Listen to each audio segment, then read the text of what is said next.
What's happening, people? Welcome back to the channel. KG is back for more transfer talk, rumors, news, and everything in between. Before I continue, please hit a like on the video. You know the drill, people. Best way to help out the channel: like the video, subscribe to the channel, of course, drop your comments and thoughts below. Matt C already getting in there early. Kieffer Moore, fair dues. Gavin Parry with his humor here. Happy New Year for 2025. I hear it, and Sai also echoes that. Must be a New Year joke in there somewhere, but it's all good. I actually said I'm gonna have to take down these Christmas lights tomorrow. I'm gutted, man. I love the lights, but you know what? You have to do it correctly. We'll take them down tomorrow and we go again. But shout out to you, Si, for the super chat. Thank you so much. Happy January the 4th, KG. Tremendous. Just gonna keep doing it throughout the month, yeah. But yeah, thank you, Si. And listen, thank you to Karen Curtin for these super thanks on the last video as well. Yeah, listen, we're going to talk about Kieffer Moore. Obviously, I spoke about him a few streams ago, and a lot of you were like, well, you know, we're in the hat. We're in the hat, apparently, to secure his services. I also want to touch on a centre-back that I think would be perfect for Leeds, but there's stumbling blocks in the way. And also, Sonny Perkins is back, and I want to have a chat about him too. And also just quickly touch on Summerville and the rumoured price that I saw, and I thought, you know what, end the conversation now. There's no point even talking. I mean, what are we talking about here? So we got a little bit to get through. Let's have a look. Yeah, Martin here saying we need to play ugly and bully teams when they defend. Yeah, Martin, I'm going to make a lot of these points. Jamie here saying get more in the big Welsh battering ram. Yeah, listen, let's get into it. Let's get into it. And Sam here saying Moore is a top championship striker. He 100% is. Now, I need just from the early and off the rip, I need to just explain. Kieffer Moore wasn't on my wish list in the summer, and if we're using the top two clear, he wouldn't be on my wish list now. But we're in a different scenario. We're in a situation where we don't have his kind of profile in the team, and it would be good for us to get a striker like him. Now, if it's Kieffer Moore or someone like him or someone better, that would obviously be better. But if it's him, he could fit in seamlessly. He could. Stephen LC, I'd love Kieffer Moore size up front. Hey, pause on that one, Steve. That's a pausable moment. Deshaun here caught 2 lives in a row. Let's go. Yeah, man. Let's go. Damar here saying, I've come round to the realization Moore wouldn't be that bad. And BPCY here, Kieffer Moore, is that all we are aiming for? And I listen, I get that. You BPCY, you know me. I love my ballers, but we are in a league where 90% of the goals, watch the highlights, 90% of the goals are a crossing and a big lump heading it in. And what don't we do in this team? It's exactly that. Set pieces, we are not a threat from set pieces at all. Not even close. We don't have those big guys. Strauch is our best one going forward. In this division, people, that is what you need. You need one of these guys to do the dirty heading, getting in between defenders, be brave. And he is that. He is that. Sam saying, it's okay, we know you love more. You don't have to justify yourself. Let's get into it. Let's get into it because, yeah, as we've seen today, we are now in the hat for this guy.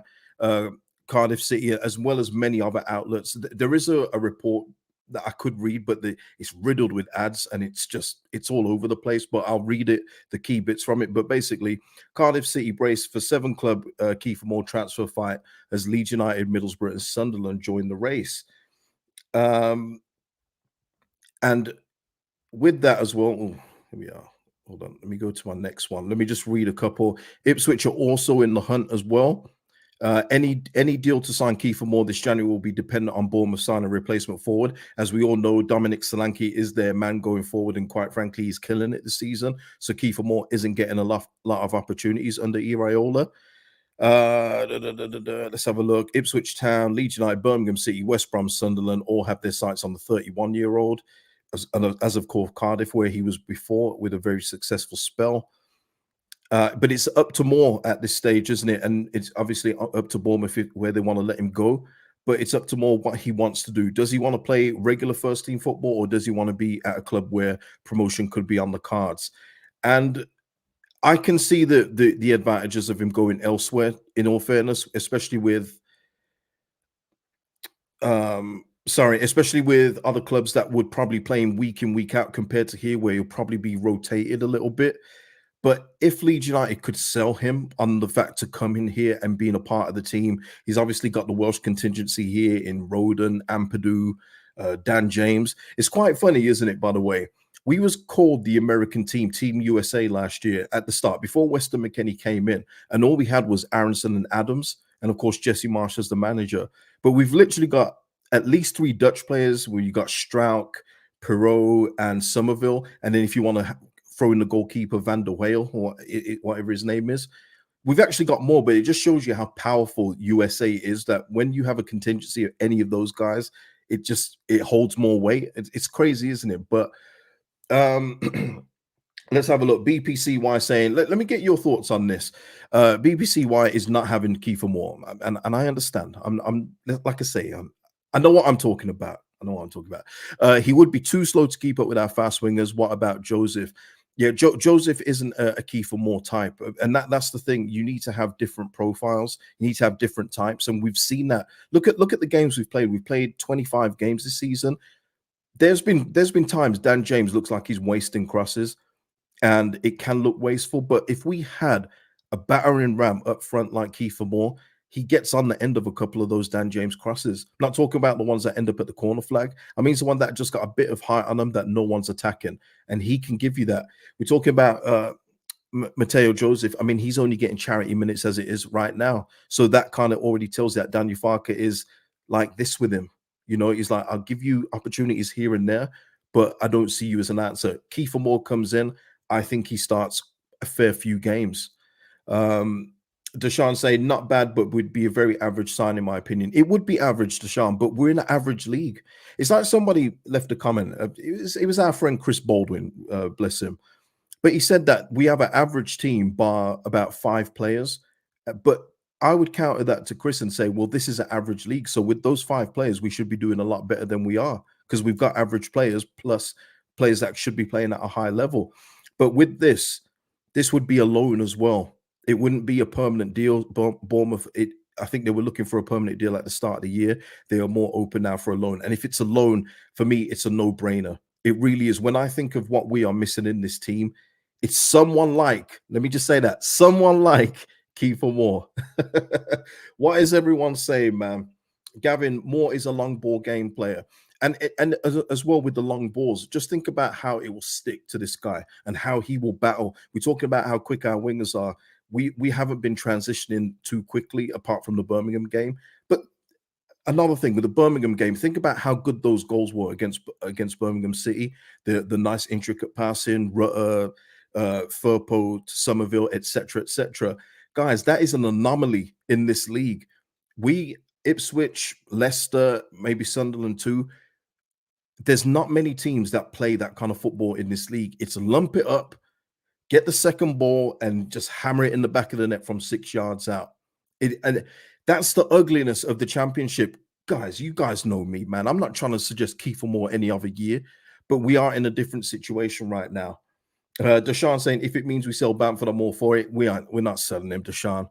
You saw that propaganda machine a couple days ago, didn't you? He's going nowhere, unfortunately. But that's what I'm saying, and that's just where I stand with Kieffer Moore. Obviously, we'll keep a lookout on this one. It doesn't look like anything imminent's going to happen. It does rely on Bournemouth getting another striker in, so we'll just keep an eye on it. But I trust me, I understand people that are saying, "Oh, Kieffer Moore, is that where we're going?" I completely get it, but I'm just looking at the way that we play and what we're missing, and it's someone like him. Yeah, direct saying Moore can pin the centre backs much better than Bamford. He's stronger than Bamford, easily stronger than Bamford. He's more of a threat, needs more of a threat as well. Maz saying we need diversity in our play. Rough and tumble and slick football is promotion formula. Exactly, Maz. You know, we look pretty on the eye when we're up until the final third, and then all of a sudden it goes skewy. You know, we were looking for 2-3 passes before we let off a shot at times. This guy will just be in there, battering ram, bandages around his head, which I know a lot of you guys will love anyway. A lot of you passion merchants will love that when he's got some blood on his forehead and a bandage around it. And he will do all the ugly stuff, really and truly. I would, Gordon, Moore would be ahead of Bamford every day for me. Every day for me. Sam is saying here, Farke always had a big brute up front as backup at Norwich. He had Jordan Rhodes. Yeah.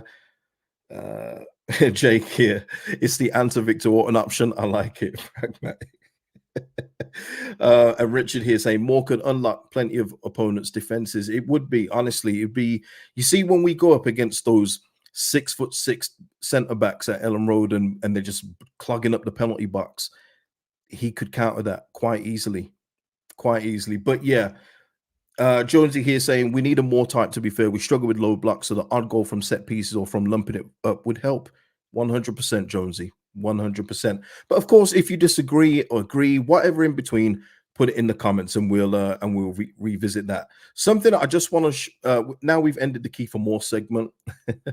Something I just want to quickly say is that I saw a price being mentioned for Summerville by Newcastle, the rumored price that they're about to pay. And we was talking a couple of days ago about 30-40 million is nowhere near enough. And it isn't. It's nowhere near enough. But the price that I saw was 20 million pounds. What? 20 million for which braid? What's going on here? If that just would not be considered, I'm sorry, you know, I don't. 49 Enterprises are smart people. They would not even entertain 20 million. So Newcastle, if you've got FFP issues and you need to do something cheaper, you're gonna have to look elsewhere because 20 million is not cutting it. No chance. If Lavia went for 53, I know different positions, but Somerville is an attacker, so he gets goals, he gets assists, he creates chances, so he's even more valuable than Lavia. If Lavia is going for 50 million all in with add-ons and everything, Somerville is in at least that. And I mean at least, people. At least. Yeah, exactly, Sam. Which foot? Ridiculous. Absolutely ridiculous. Direct saying 50 million with an option to buy after a loan, maybe. With an option to buy. Wow. I don't get this deal. Direct. Are you saying that they pay us 50 million for the loan? And then they have an option to buy after the loan? I don't think anyone would do that. Yeah, Michael, 20 million is an insult. I mean, I just couldn't believe what I was reading, because if that is the case, Newcastle just need to take whatever it is that they're going with and go elsewhere, because 20 million is not going to cut it. No chance. Yeah, Darren, it's the typical cheapskate mentality of these rich clubs thinking that we are begging for them to buy our best players. Yeah, it's always the case, isn't it? When teams get relegated, of course, the value is always going to drop. You're not going to get what you could get in the Premier League, which is what I'm going to talk about for the next player. But not by that much, people. I'm sorry, not by that much. We are not selling Chris Somerville, who's been as influential as he is with his numbers and with the potential that this guy has got, for 20 million pounds. Do you know what you get for 20 million these days? You get youngsters that go into academies for 20 million, not ready-made Premier League players. No chance. No. Damar saying they can have Aronson for 20. Is that 20 pounds, Damar? You know, maybe soon. Okay, so that's the bit on Somerville. I just wanted to share that because it blew my mind. It blew my mind. Now, who I've got in the picture here, let me just get a sip of my chocolate oat milk here,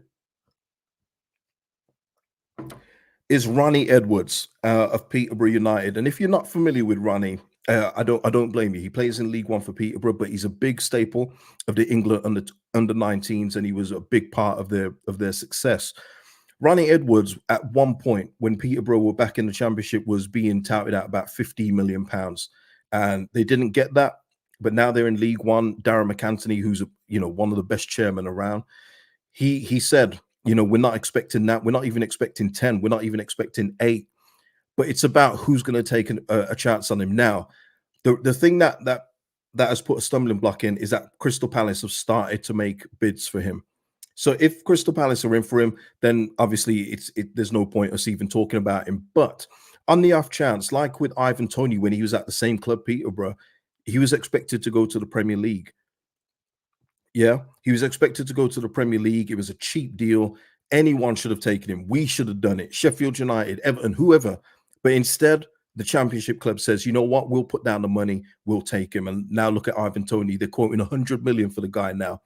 Now, with Peterborough, with Darren McAntony, what he's famous for, he's always putting in good sell-on clauses. So if Ronnie Edwards, wherever he goes, he's going to be you know, whatever the future sale is of Ronnie Edwards at his future club will probably be about 25-30%, which obviously for a club that's got him is like, oh, that's a lot of money to give back to Peterborough. But that's a price of doing business. Now, for Ronnie Edwards to not be quoted at 6 million these days, that is absolutely brilliant. And Ian here saying KG's Premiership bound. Yeah, I hear that, Ian. But I'm saying if there's any more hesitation from Premier League teams, as there always is with players that are in lower leagues from Championship, League One, those ones that you know can make the step up, but these clubs always hesitate because they hate to be wrong about these kind of things. They'd rather buy Oscar Mario from, you know, Oscar Gomez from Celta Vigo or something like that. They rather do that than take a chance on Ronnie Edwards. I would absolutely. This guy is smooth on the ball, switches the ball nicely, good in the air, good short passing as well. He is going to be the complete deal, honestly. He's centre back, Demar. He's a centre back, and I'm just thinking as well. You're losing if we're losing Charlie Creswell, if we're losing Liam Cooper. At 20 years old, Ronnie Edwards sets you there. You give him a 5-6 year deal if you can, and he's a staple of your back four.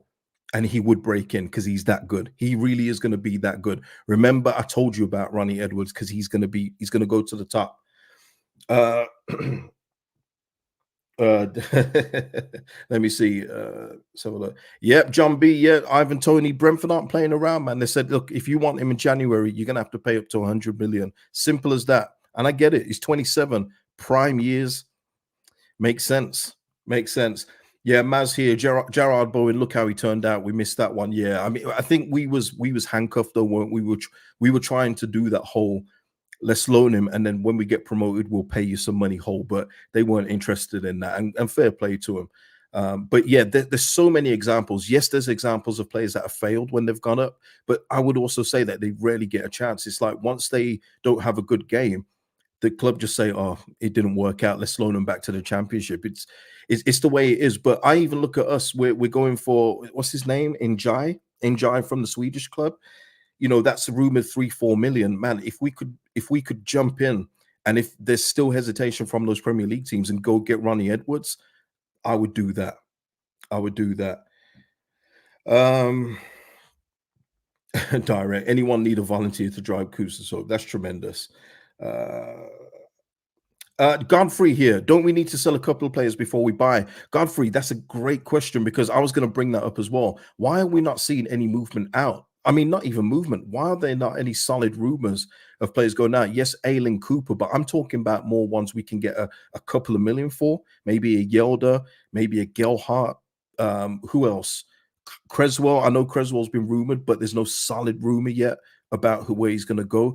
We do need to raise some funds. It is the way of the league, the PNS of the league. We do need to raise some funds. But absolutely, Ronnie Edwards, I would take all day long, all day long. No, oh no, we go on to Perkins in a bit, Gavin. We're going to Perkins in a bit. Yeah, direct saying Kinnear said we had two. I think that's 2 loan slots left. Yeah, we do. I expect us to loan players, and it's the right thing to do.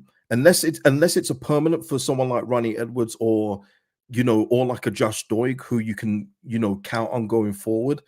Then for a Kieffer Moore, it absolutely has to be a loan. To pay out money for him and give him a 3-year deal at 31 is a no for me. So yeah, it depends on the scenario, depends on the player for me. Nidar saying last minute FC will always keep us guessing all month. Yeah. So yeah, I just wanted to highlight Ronnie Edwards because we do need centre backs. We do need future centre backs as well. He would be absolutely perfect. And I'm not surprised that those big clubs aren't looking for him. They'll wait for him to probably go to a Palace and then so, ooh, Ronnie Edwards, we'll take him. Palace, do we need to pay 60 million for him? It's the same cycle every time. Same cycle every time. So yeah, that's the Ronnie Edwards bit. Now, we're moving on to Sonny Perkins, people. Lord have mercy. Can I just say that this is the Oxford United website for Sonny Moore's departure back to Leeds, returning to Leeds. Sonny Perkins returns to Leeds. This is what they gave him. Striker Sonny Perkins. Sonny made 3 appearances during his loan. We thank him for all his efforts during his time with the club and we wish him well for the future. The loan spell couldn't have gone any worse for Sonny. And as somebody said earlier, I think it's gone up too far. I think it was Gavin that said it, but he's already played for us and he's played for Oxford, which means that he can't play for another club this season, which means that he is going to be buried in the under 21s, barring him changing Daniel Farker's mind. Now, if you remember Daniel Farker, in terms of, let me just get this up here. Okay. In terms of the press conference, if you remember, we had a bit of a striker crisis going on. We were struggling for forwards, and it was just assumed that that weekend Sonny Perkins would be in the team. And all of a sudden, we see the team, and there's no Perkins. He's not even on the bench. It comes out the next week, and Danny Farker's talking about it doesn't matter if you're the only forward available. If you're not working the way that I need you to work, you won't play. And then from there, he got sent. He got sent out to Oxford, and you're thinking, all right, man, that's probably the end of it for you. He goes to Oxford, and I believe Oxford United had two managers in his time there. He didn't play. He did not play. And I just don't see where he goes from here. I think, I was speaking to somebody earlier at the club, and they think it's over for him at Leeds.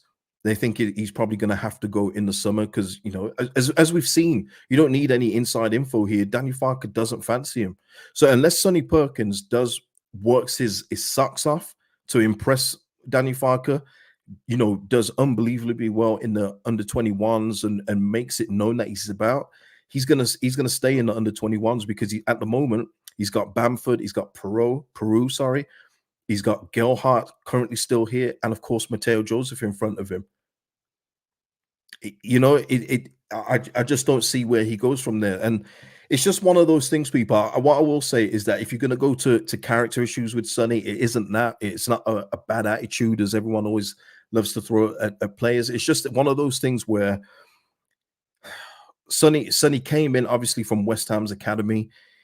He's already, you know, well off at this point, and when it doesn't work out, it's either fight or flight, as my good friend said. It's fight or flight, and unfortunately, if you don't impress the manager enough, the manager, especially like Farker, will just say, "You're not for me. See you later." We've already seen what Farker's done with Yelder. Saw him for a half against Cardiff and said, "Ugh," and we haven't seen Yelder again. But with Sonny Perkins, it's going to be interesting to see what happens. Can he even break through again if we do have, say, injury crisis at some point?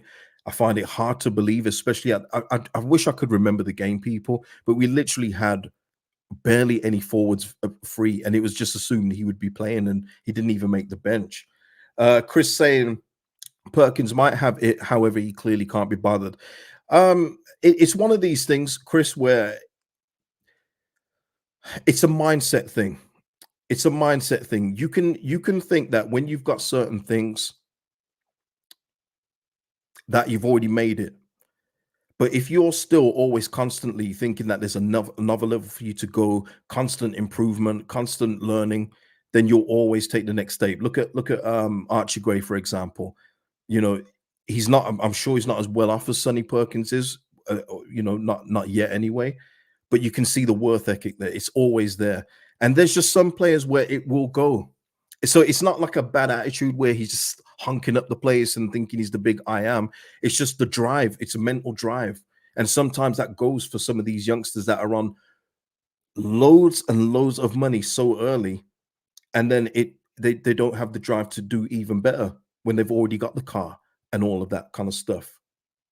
So yeah, it's just one of those things where keep a lookout for this. See if he ever breaks it again. But obviously, if not, Sonny will be going in the summer, and that's my opinion anyway. I think he's off in the summer.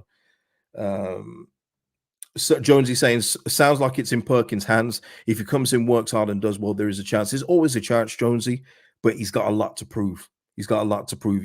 It's that thing, isn't it? When you've got a perception of somebody, or if you soured on them, they're gonna have to work double, triply hard for them to get back in your good graces. And I think that's probably the case. It's not like anything went off with him and Daniel Farker. Daniel Farker just didn't like the way he was training, which he said in that press conference. So yeah, it is one of those things, isn't it?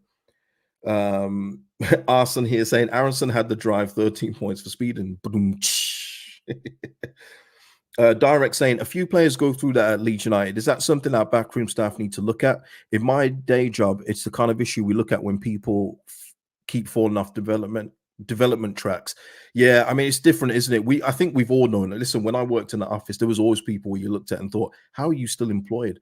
You know, it's different in different environments, isn't it? But yeah, it's not just Leeds Direct. There's other places as well. Yeah, I mean, there's so many examples of players where they come up young and you're thinking, wow, this could be the next big talent. And then next thing you know, they're in League One. Who is that defender? Who is that defender that used to play for Swansea, man? And he used to look like he had bricks in his feet. I wish I could remember his name. He's had to retire. But what is his name? He actually broke into the England setup as well, centre back. And he was thought he was going to be the next big thing, and eventually he retired back in League One. No, not Freddie Adu. No. He's an English guy. No, not Stephen Colker. Not Stephen Colker. Oh man, this is so annoying. Oh no, what is his name? Oh man, I'm gonna have to look it up, people. This is gonna bug me. Can anyone get it? He's like he had a big head as well. Big head. Oh man, let me see. Oh man, Swansea. Let me see. This is not gonna work, is it? What was this guy's name? I can see his face, man. I can see his face. Ah, there you go. You got it. I don't need to look. Alfie Mawson. Exactly him. That's it. How long ago we talked? It's him. It's Alfie Mawson. Yeah. Big expectations on this guy. He talked about, is he going to be the next centre back for England for 10 years? There was even one of those things, where people do a predicted England team in 2022, and it was back in, say, 2013, whatever it is. And he was one of the centre backs. He was rated that highly. Eventually, you saw his game. It was deteriorating. He was going down. And eventually, he ended up in League One. And it happens. It's not all the time, but it happens to certain players. Not everyone is going to make it to the tippy top. But yeah, Alfie Mawson, there you go. Yeah, man. He looks like he had bricks in his feet and a big old head. But yeah, that's what I was talking about. So yeah, is there anything else on the agenda, people? Because we've done well. We've kept it under 30 minutes today, which was the goal. Yeah, he was at Fulham. Yeah, he was at Fulham. He's transferred around, wasn't he, for around 10, 11 million pounds each time, and then just fell down the leagues. And he retired in his 20s, and that can happen. Look at David Bentley. Remember David Bentley, people? Remember David Bentley? Talent, man, but just didn't have the drive. Gavin Parry, left back, still nothing yet, Gavin. Nothing to be reported today. Josh Doig, no more whispers about him either way, whether he's going here, Rangers, wherever else. Nothing.